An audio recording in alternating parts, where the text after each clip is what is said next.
Hello बच्चों, let's say take given question. The question says directions हमें given है. In the following question of statement of assertion is followed by statement of reason. We need to mark the correct choice.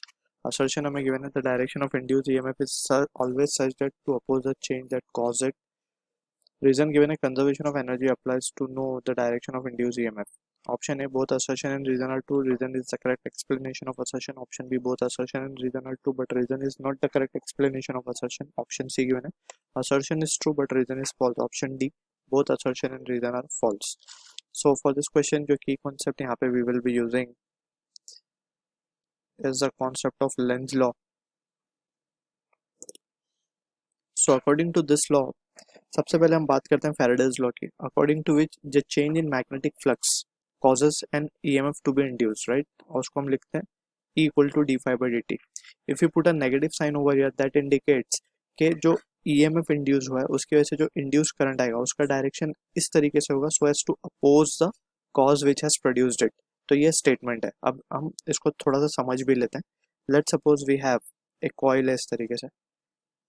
ये काफ़ी important और काफ़ी बार use होने वाला example है. इसको हम समझते हैं ध्यान से. लेट्स सपोज ये नॉर्थ पोल है मैग्नेट का, ये साउथ पोल है और ये मैग्नेट जो है फ्री फॉल कर रहा है इस लूप के अंदर, ठीक है, टुवर्ड्स द लूप. तो हम क्या देख सकते हैं, जब इसका जो मोशन है मैग्नेट का इन द डाउनवर्ड डायरेक्शन, उसकी वजह से क्या होगा, ये जो फ्लक्स एसोसिएटेड है with the coil that will increase, right? या फिर हम बोल सकते हैं फ्लक्स का चेंज होगा. अब फ्लक्स का चेंज होगा तो ईएमएफ इंड्यूस होगा. अब ईएमएफ इंड्यूस हो रहा है तो करंट भी आएगा. अब करंट का डायरेक्शन हमें पता करना है. तो करंट का डायरेक्शन किस तरीके से होगा? करंट का डायरेक्शन इस तरीके से होगा so as to oppose the cause. तो कॉज क्या है यहाँ पे? तो कॉज हमें समझना होगा पहले. कॉज है motion, motion of magnet, right? इसी की वजह से तो ईएमएफ इंड्यूस हुआ है, मोशन की वजह से ऑफ मैग्नेट. तो इस मोशन को वो अपोज करना चाहेगा, यानी कि वो खुद इस तरीके से बिहेव करेगा. ये कॉइल के मैग्नेट जो नीचे गिर रहा है उसको एक फोर्स ऊपर की तरफ लगाए या फिर उसको नीचे गिरने ना दे. तो ये खुद किस तरीके से बिहेव करना चाहिए? It should behave as if इसका नॉर्थ पोल ऊपर और साउथ नीचे हो, यानी कि खुद नॉर्थ पोल की तरह बिहेव करेगा.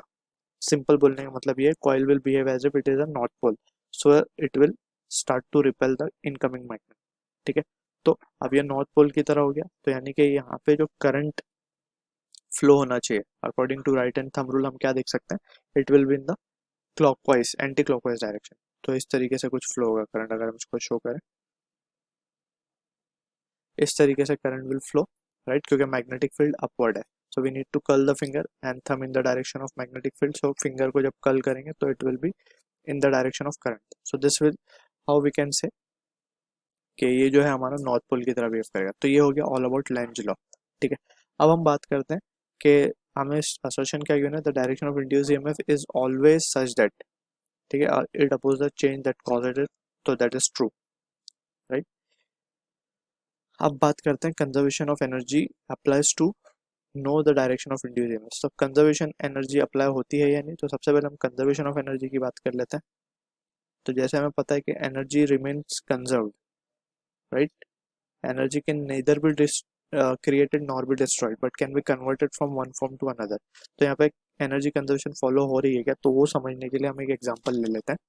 लेट्स सपोज हमारे पास कुछ इस तरीके से कॉइल्स है, ठीक है, और एक मैग्नेट है यहाँ पे.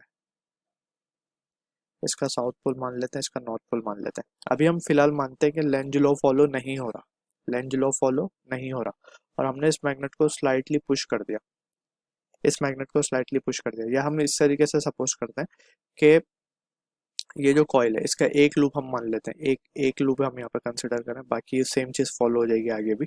तो ये इस तरीके से सिचुएशन है, ये साउथ है ये नॉर्थ है, ठीक है. अब हमने इसको स्लाइटली पुश किया. अगर हम मान लें कि ये जो है साउथ पोल की तरह बिहेव करने लगे, if this behave as it is a south pole, तो क्या होगा, ये मैग्नेट को अपनी तरफ अट्रैक्ट कर लेगा. और क्योंकि हमें पता है यहाँ पे बहुत सारे कॉइल्स हैं आगे, तो ये जो मैग्नेट है कंटिन्यूसली अट्रैक्ट होता चला जाएगा, होता चला जाएगा, और इंड्यूस करंट हमें कंटिन्यूसली मिलता चला जाएगा, which is a violation of conservation of energy. क्योंकि हमने कोई वर्क तो किया ही नहीं है कि हमें एनर्जी मिले, राइट. हमें पता है कि वर्क और एनर्जी कन्वर्टिबल है, inter convertible. Work can be converted into energy, ठीक. तो हमने तो हल्का सा स्लाइड पुश दिया था बस, और ये मैग्नेट खुद ब खुद आगे जा रहा है और इंड्यूस करंट हमें कंटिन्यूसली मिल रहा है, which is in violation of conservation of energy, right. क्योंकि कुछ एनर्जी एक्सपेंस हुई नहीं है जो हमें बदले में कुछ एनर्जी मिले, क्लियर है।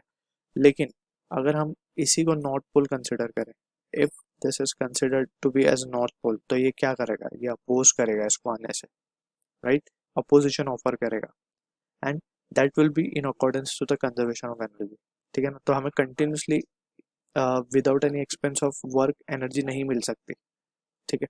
तो इसको नॉर्थ पोल की तरह ही बिहेव करना पड़ेगा, यानी कि ये जो कॉइल है इसमें ये नॉर्थ पोल की तरह बिहेव करेगा। तो नॉर्थ पोल के लिए हमको इस तरीके से सिंबल दिखा देते हैं,